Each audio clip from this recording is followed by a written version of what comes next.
మహిళా వారోత్సవాల వేళ సీఎం రేవంత్ రెడ్డి వరాలు కురిపించారు. వడ్డీ లేని రుణాలను 5 లక్షల నుంచి 10 లక్షలకు పెంచామని చెప్పారు. రైస్ మిల్లులు, గోడౌన్లు పెట్టుకోవాలంటూ ఇందుకు ప్రభుత్వం సహకారం అందిస్తుందని చెప్పారు. మహిళా సంఘాలు సూపర్ బజార్లు పెట్టుకోవాలని సూచించారు సీఎం. మహిళా సంఘాలు ఉత్పత్తుల గోడౌన్లకు స్థలాలు ఇస్తామన్నారు. రాష్ట్ర వ్యాప్తంగా 8,000 ఇందిరా స్త్రీ శక్తి భవనాలకు సీఎం రేవంత్ రెడ్డి వర్చువల్ గా శంకుస్థాపన చేశారు.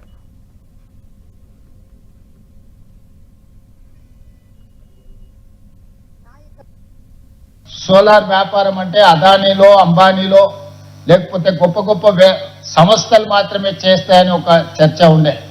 ఈరోజు అదానీ, అంబానీలతో మా ఆడబిడ్డలు పోటీ పడాలి అని సోలార్ విద్యుత్ ఉత్పత్తి 1000 మెగావాట్ల ప్రాజెక్టులు మీకు ఇవ్వాలి అని ఆ విద్యుత్ శాఖ మంత్రివర్యులు భట్టి గారు మేమందరం తీసుకొని ఈరోజు ఆ కార్యక్రమాన్ని కూడా మనం ముందుకు తీసుకెళ్తున్నాం. ఈరోజు ఇండియన్ ఆయిల్ కార్పొరేషన్ కానీ, భారత్ పెట్రోలియం కానీ, లేకపోతే రిలయన్స్ సంస్థలు పెట్రోల్ బంకుల వ్యాపారం చేస్తున్నాయి. అక్కడక్కడ మనం నేషనల్ హైవేస్ మీద పోతుంటే రిలయన్స్ సంస్థ పెట్రోల్ బంకులు కనిపిస్తుండే. అందుకే ఈరోజు రిలయన్స్, అంబానీలు చేసే వ్యాపారం మా ఆడబిడ్డలు కూడా చెయ్యాలి అని చెప్పి ఈరోజు జిల్లా కేంద్రాలలో మహిళలకు మనం పెట్రోల్ బంకుల వ్యాపారం పెట్టించడం జరిగింది. ఆడబిడ్డకు నా సూచన, భవిష్యత్తులో బ్యాంకుల నుంచి మీకు రుణాల ఒప్పందం ఇప్పించే బాధ్యత నేను తీసుకుంటా. రైస్ మిల్లులు మీరే స్వయంగా పెట్టుకోండి. అదేవిధంగా అమెజాన్ లాంటి వాళ్ళు లాజిస్టిక్ సెంటర్లు అంటే పెద్ద పెద్ద గోడౌన్స్ కడుతున్నారు. మరి అమెజాన్ కట్టుకోగలిగినప్పుడు ఆడబిడ్డలు ఎందుకు కట్టుకోకూడదు?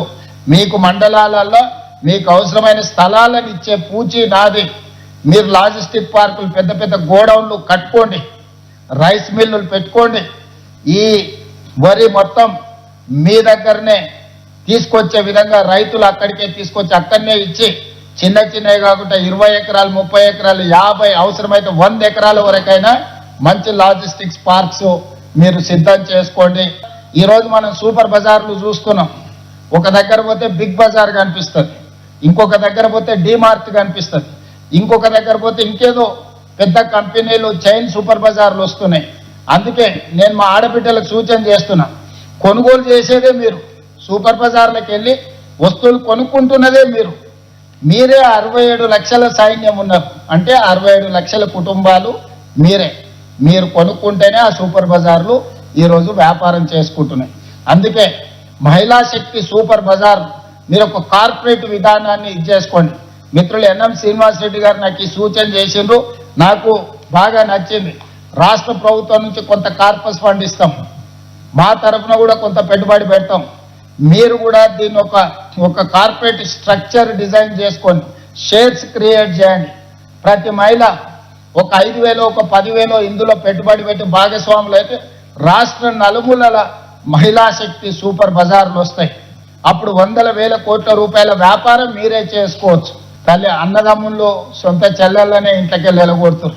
ఈ మధ్యనే రాజకీయాలలో మీరు చూసారు, సొంత చెల్లెని ఇంట్లో నుంచి అన్న ఎలగొడితే ఏ రకంగా ఆ చెల్లి అన్న మీద శాపనార్థాలు పెడుతుందో.